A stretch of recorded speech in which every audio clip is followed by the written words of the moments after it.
Do you struggle with communication? Is it hard to ask that one girl out on a date?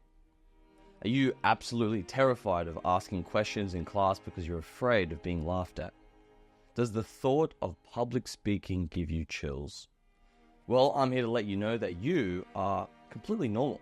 If you didn't feel nervous or scared in any of these situations, I'd be worried that you might be unhuman. Humans are social creatures. We used to hunt, gather, and live in tribes, which increased our chances of survival. This instinct is still ingrained in us as we continue to form friendships, develop relationships, and build families.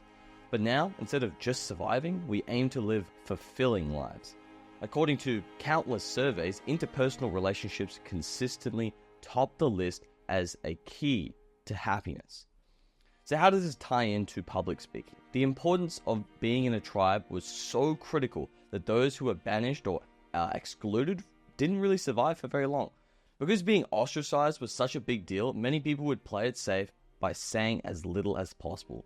Drawing as little attention to themselves as possible meant a higher chance of staying in the tribe. Now, while we're not fighting lions or snakes anymore, today's silent killer is depression.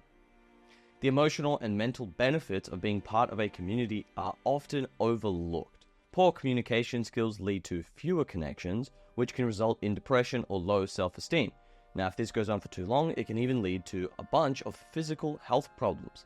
So, let's explore how we can boost our communication skills and become better public speakers in less than 8 minutes. If you want a more in-depth understanding of public speaking and communication as a whole, make sure to check out publicspeaking101.com.au. Public speaking to me is broken down into two sections, content and context.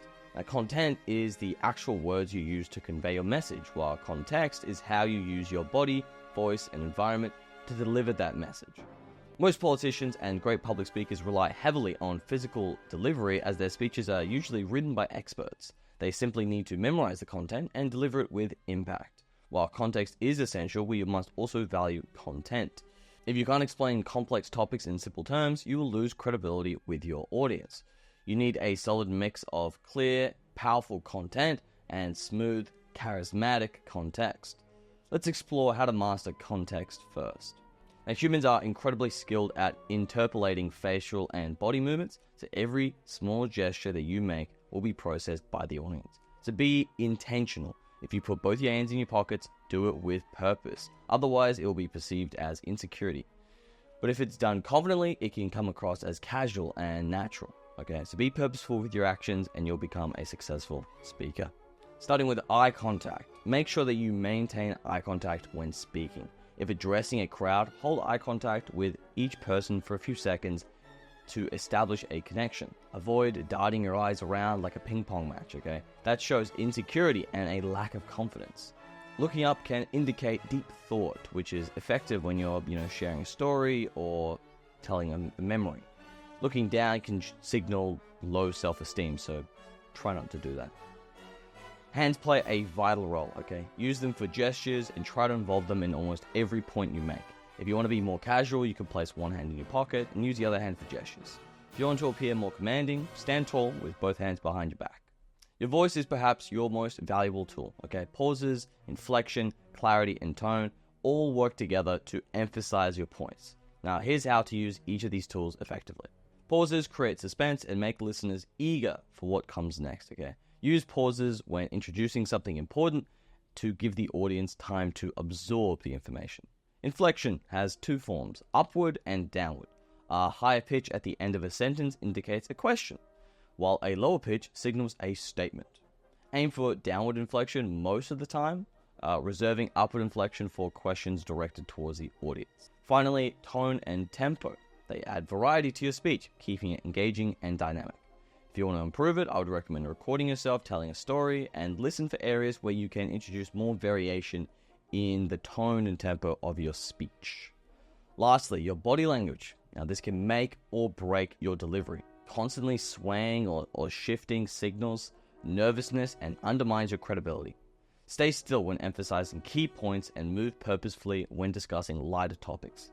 On stage, use the space wisely, but in casual conversations, you can still maintain some movement. Now that we've covered context, let's move on to content. Even with excellent delivery, your message won't land if you are not relevant or clear. The key to content is knowing your audience. If you're speaking to a crowd, pre-writing a script is beneficial, but only if you know what kind of audience you have. For instance, if you're addressing a political rally, stick to topics that resonate with the audience. Keep your language simple and avoid jargon that might confuse or alienate people. Use analogies and metaphors to simplify complex ideas often as well. Also, listen with your eyes. Observe your audience. Are they engaged or have they tuned you out? If they're losing interest, pivot your speech to recapture their attention. Do not be afraid to stray from your script if it helps re-engage your listeners. When speaking to individuals or small groups, the best advice can be simplified to 2 words: listen more. People love to talk, and being an active listener builds rapport. Keep track of what they say and reference it later. It shows you genuinely are interested in what they're saying. Aim for about 70% listening and 30% talking. When you do speak, keep it simple. Be lighthearted. Focus on making the other person feel good.